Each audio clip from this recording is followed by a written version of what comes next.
Viva la raza! Ah, ce cher Eddie Guerrero, vous savez comme je l'aime, c'était mon premier catcheur préféré à l'époque, je l'avais découvert en 2004 sur la chaîne Velocity, non la chaîne c'était la chaîne Action, et le show c'était Velocity, le show bis de SmackDown. Depuis, il n'a cessé de me plaire et malheureusement, il est décédé bien trop tôt en 2005, des suites d'une insuffisance cardiaque.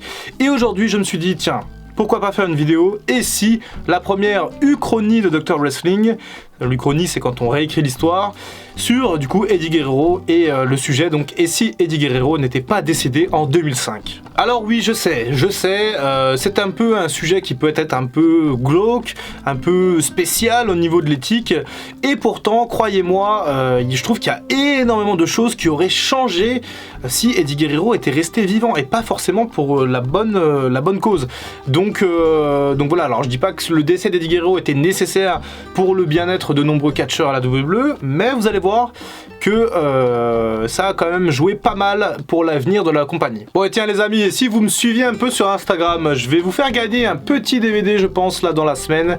Viva la Raza, donc l'histoire d'Eddie Guerrero, c'est un DVD que j'ai en double, un coffret DVD, du coup 4 DVD, il y a de quoi faire, il y a les meilleurs matchs d'Eddie Guerrero, donc rendez-vous sur mon Instagram, j'ai déjà fait gagner la tenue de John Cena et je vais faire gagner pas mal de choses et notamment des DVD, donc Instagram Dr Wrestling, abonnez-vous et guettez les petits concours qui vont arriver. Vous le savez si vous le connaissiez, Eddie Guerrero était un catcheur absolument fantastique. Sur le ring, il était très bon, très technique, c'était un être charismatique, un catcheur charismatique. Si vous ne le connaissez pas, je vous invite à aller voir la vidéo Retour sur l'histoire de Eddie Guerrero qui devrait afficher peut-être là. En tout cas, voilà, c'était quelqu'un qui ne laissait personne indifférent, c'était un petit gabarit à l'époque. Il n'était pas vraiment taillé pour le main event, il faisait 1m70, entre 1m70 et 80, bref. En dessous d'1m80 ou 90, le main event était inatteignable pour les catcheurs des années 90 à l'époque. Et pourtant Eddie Guerrero a su tirer son épingle du jeu et devenir champion de la WWE en 2004 avant de tragiquement disparaître fin novembre 2005, le 13 novembre 2005 dans une chambre d'hôtel à Minneapolis. Donc voilà, pour la petite anecdote, je sais qu'il y a beaucoup de gens qui pensent qu'Eddie Guerrero est décédé sur le ring lors d'une promo à SmackDown et ça c'est un work, c'est un segment, ce n'est pas vrai. Eddie est mort dans une chambre d'hôtel aux États-Unis juste avant le matin d'un house show. Bien, revenons-en un peu à l'histoire. Novembre 2005, du coup, le 13 novembre, à l'époque, Eddie Guerrero vient à peine de retourner face.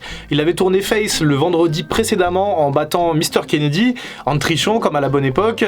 Et Eddie Guerrero était donc, avait gagné sa place pour participer au Survivor Series 2005 dans la team, je ne sais plus, Team Angle, je ne sais plus, bref, la team de SmackDown.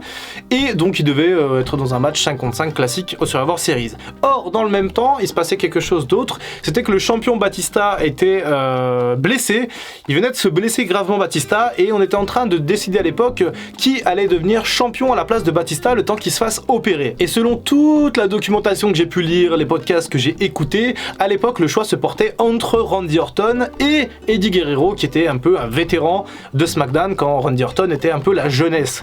Or Eddie Guerrero il était pas très chaud à l'époque pour devenir champion parce qu'il avait énormément de blessures musculaires, de douleurs et que globalement l'année 2005 ça avait été un calvaire. Ça c'est Hardcore Holly, l'un de ses amis en backstage qui en avait parlé et il expliquait que Eddie était dans une grande souffrance physique en 2005 et que du coup il était pas très chaud à l'idée de devenir champion parce que ça voulait dire forcément plus de matchs de catch, plus de pression et que Eddie voilà il voulait un peu se poser. Bon toutefois considérons que Eddie soit le seul choix, Eddie Guerrero aurait certainement gagné le titre de champion du monde poids lourd, il ne l'avait jamais gagné donc ça aurait été la première fois contre Batista, peut-être après les Survivor Series, j'en sais rien, peut-être qu'il aurait retourné heel à l'époque sur Batista et pour un règne sans doute un peu de transition puisque à l'approche de 2006 effectivement il y avait des mecs comme Orton et Kurt Angle qui auraient pu tout à fait prendre la ceinture et dans la vraie vie c'est ce qui s'est passé notamment pour Kurt Angle. On va donc imaginer qu'Eddie Guerrero était champion poids lourd à la fin de l'année jusqu'au par exemple Royal Rumble où Kurt Angle aurait très bien pu lui prendre le titre dans une espèce de revanche de WrestleMania 20 et aller à WrestleMania pour aller se faire affronter, se faire défier par Randy Orton. Du côté de Eddie Guerrero, pour WrestleMania 22, les plans initiaux étaient qu'il affronte le Heartbreak Kid Shawn Michaels, un véritable dream match à l'époque entre les deux vétérans un peu des rings. Et ce WrestleMania 22 aurait été pas mal chamboulé si Eddie avait toujours été en vie, puisque oui, Rey Mysterio n'aurait sans doute jamais remporté le titre de champion du monde poids lourd, puisque voilà, on sait que la storyline a énormément été construite autour de Rey Mysterio et de son amitié avec Eddie Guerrero qui venait de décéder, et or là, on peut imaginer tout à fait, au lieu d'avoir Rey Mysterio qui gagne le Rumble et qui gagne à WrestleMania 22, Randy Orton qui gagne le Royal Rumble et qui va affronter Kurt Angle à WrestleMania 22. Donc après, on rabat un petit peu les cartes autour de ça, mais une chose est sûre, WrestleMania 22 aurait été bien différent à plein d'égards. Sur beaucoup de matchs, la carte aurait changé avec la présence d'Eddie Guerrero. Bon alors, et après, en 2006, 2007, 2008, qu'est-ce qui se serait passé? Sans doute que Eddie Guerrero serait redescendu en mid-card pour aider les jeunes. À l'époque, il y avait une belle génération qui arrivait, notamment en plus s'il y avait des douleurs musculaires assez fréquemment, comme l'expliquait Arcoroli, je pense qu'il n'aurait pas eu une carrière très longue après ces années-là.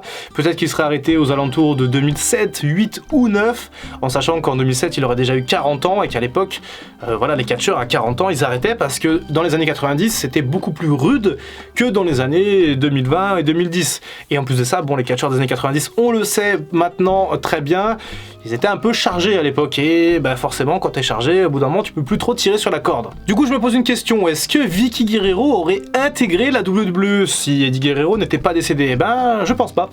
Je pense que Vickie n'aurait jamais été General Manager de SmackDown, et ou alors qu'elle aurait été General Manager de SmackDown et que du coup celui qui aurait été à la place de Edge, ça aurait été Eddie Guerrero. Pourquoi pas dans une rivalité contre l'Undertaker, contre Triple H, même si bon, c'est vrai que j'ai du mal à y croire, ça fait un peu bizarre d'imaginer la familia autour de Eddie Guerrero et pas de Edge. Je pense que ça n'aurait jamais fonctionné pareil qu'avec Edge, parce que Edge, c'était l'alchimie entre Edge et Vickie était très bonne. Edge était un véritable heel né, arrogant, comme ça qu'on aime détester. Eddie Guerrero, lui, était plus un heel... T'as pas envie de le faire chier, quoi. Enfin, son dernier run en 2005, c'était plutôt ça. Quand il était à la WCW, effectivement, c'était un heel arrogant et à l'époque, ça aurait pu marcher. Or, un Eddie Guerrero à 40 ans, un peu, qui est surtout l'un des plus grands faces de l'époque, je pense pas que ça aurait marché de la même façon dans une storyline avec la Familia. Bon, au niveau des WrestleMania restants pour Eddie, donc avant sa retraite, donc WrestleMania 23, 24, voire 25, je l'aurais tout à fait vu, en fait, dans les matchs du Money in the Bank. Vraiment, Eddie Guerrero est très à l'aise, il était très à l'aise avec les échelles, ces matchs contre Rob Van Dam, Rey Mysterio, voilà, des classiques du genre, et pourquoi pas intégrer Eddie Guerrero à WrestleMania 23 dans Money in the Bank à Détroit, ou à WrestleMania 24 à Orlando, à ciel ouvert en plus. Ça aurait pu nous faire, je pense, une très bonne valeur ajoutée. Et puis quand même, on aurait pu avoir de belles rivalités ou des matchs vraiment intéressants à l'époque. On aurait pu avoir un CM Punk Eddie Guerrero, une rivalité contre Edge des années plus tard, ou encore Chris Jericho qui était un vieil ami d'Eddie, et ils ont pas eu trop de rivalité à la WWE. Et puis un match également avec son ami Chris Benoit, si on réécrit vraiment toute l'histoire. Et un match de retraite, pourquoi pas, à WrestleMania 25 en 2009. Voilà, Eddie Guerrero a eu 42 ans à l'époque, donc c'est plus que temps de s'arrêter pour lui.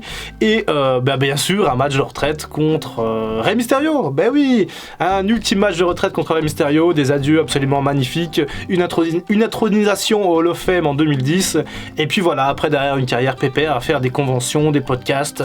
Voilà ce qui aurait certainement été l'avenir, le destin d'Eddie Guerrero si malheureusement il ne nous avait pas quitté trop tôt, en tout cas au moins pour la partie catch. Maintenant on va s'intéresser à d'autres problèmes plus profonds qu'on va soulever si Eddie Guerrero était resté parmi nous. Alors s'il y a bien une chose entre guillemets qui a servi le décès d'Eddie Guerrero, même si c'est horrible de dire ça, c'est l'instauration de la Wellness Policy à la WWE. La Wellness Policy, qu'est-ce que c'est? C'est en fait une charte de bien-être en fait. La WWE s'est dit, allez stop, les catcheurs qui meurent jeunes comme ça, Eddie Guerrero, Test, Umaga plus tard, bref. Et puis dans les années 90 c'était ça, dans les années 80 aussi, bref.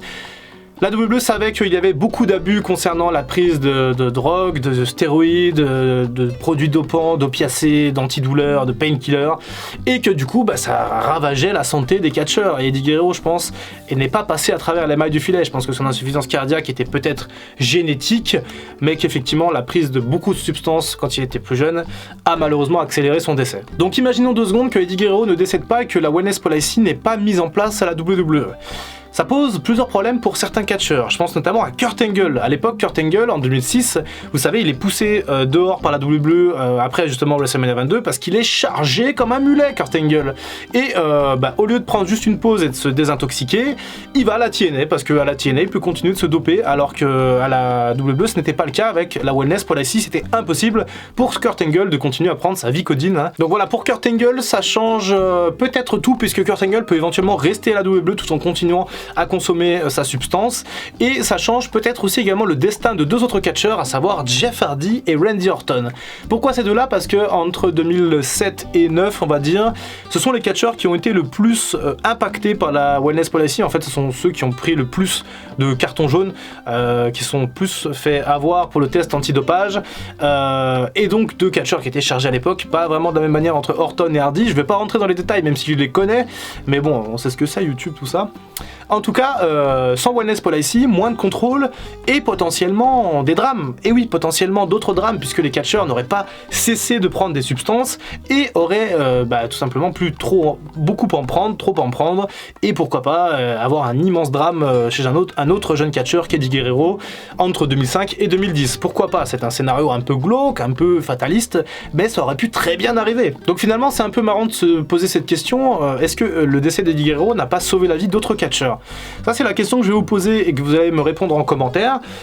Oui, ça paraît bizarre, ça paraît totalement surréaliste, mais peut-être bien que c'est la vérité. Peut-être bien que le décès d'Eddie Guerrero a permis de sauver d'autres catcheurs qui étaient pas mal en perdition à l'époque, même si, après, c'est une uchronie, et avec des si, on coupe du bois. Dernier point de cette vidéo, puisque c'est quand même un sujet particulièrement grave et rattaché au décès d'Eddie Guerrero.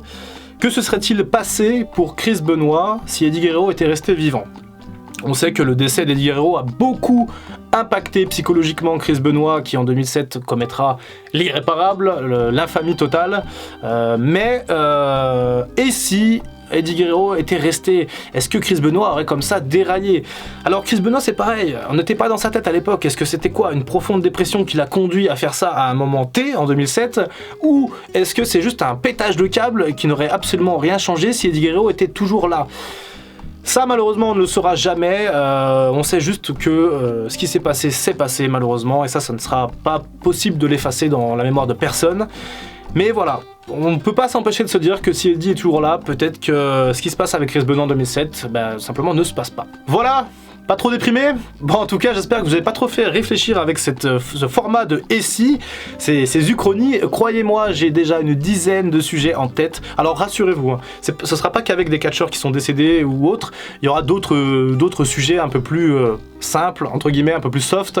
Mais en tout cas, voilà, c'est quelque chose que j'ai toujours rêvé de faire sur Dr Wrestling. Je trouvais pas la place, je savais pas comment faire. On en a fait un peu sur Twitch, mais là au moins c'est en vidéo.